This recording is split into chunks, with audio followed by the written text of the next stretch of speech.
کہتے ہیں کسی علاقے کا بادشاہ بڑا شفیق نہایت مہربان خدا ترس آدمی تھا۔ رعایا کو اس سے بڑی محبت تھی کہ وہ ہمارے بارے میں بڑا سوچتا ہے۔ دور دراز ایک گاؤں میں کسان کے دل میں یہ خیال آیا کہ کیوں نہ اپنے بادشاہ کی زیارت کروں۔ اس نے اپنی بیوی سے مشاورت کی کہ میں بادشاہ سے ملنا چاہتا ہوں۔ اس نے کہا ضرور جاؤ۔ پھر خیال آیا کہ بادشاہ کو تحفہ کیا پیش کروں۔ بیوی سے مشورہ کرتا ہے تمہارے خیال میں بادشاہ کے شایان شان ہم تو کچھ نہیں دے سکتے، لیکن کوئی منفرد چیز تو دوں۔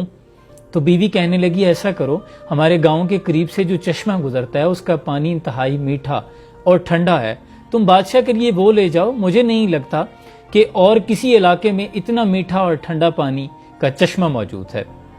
چنانچہ یہی فیصلہ ہوا۔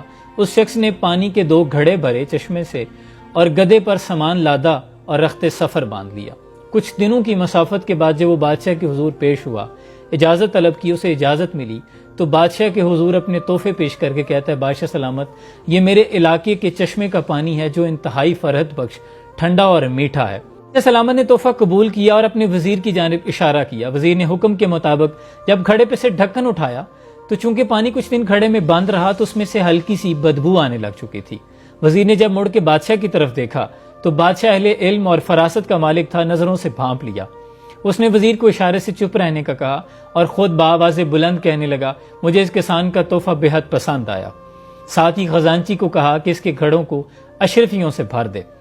جب وہ کسان چل دیا تو بعد میں بادشاہ نے وزیر سے کہا کہ اس کسان کے ساتھ جانا، اس کے پانی کو گرا دو اور اس کو وہاں سے گزارنا جہاں سے ہم پانی پیتے ہیں، یعنی ہمارے گاؤں کے قریب جو چشمے ہیں اسے وہاں سے گزارنا۔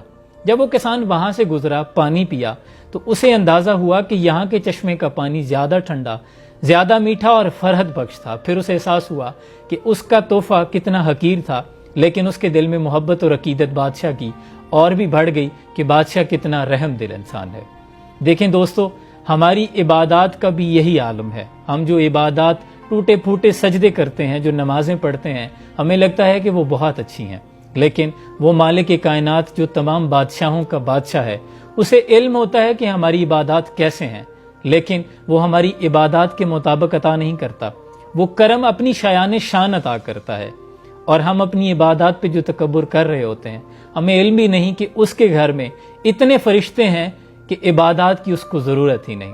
وہ تو ہمارے دل میں جو خلوص ہے اس کو دیکھتا ہے کہ نیکی خالص کتنی ہے۔ اس لیے عبادات میں خلوص پیدا کیجیے اور اپنے رب کی طرف رجوع کیجیے۔ وہ بہت کریم ہے، بڑا بے نیاز ہے۔ سلام۔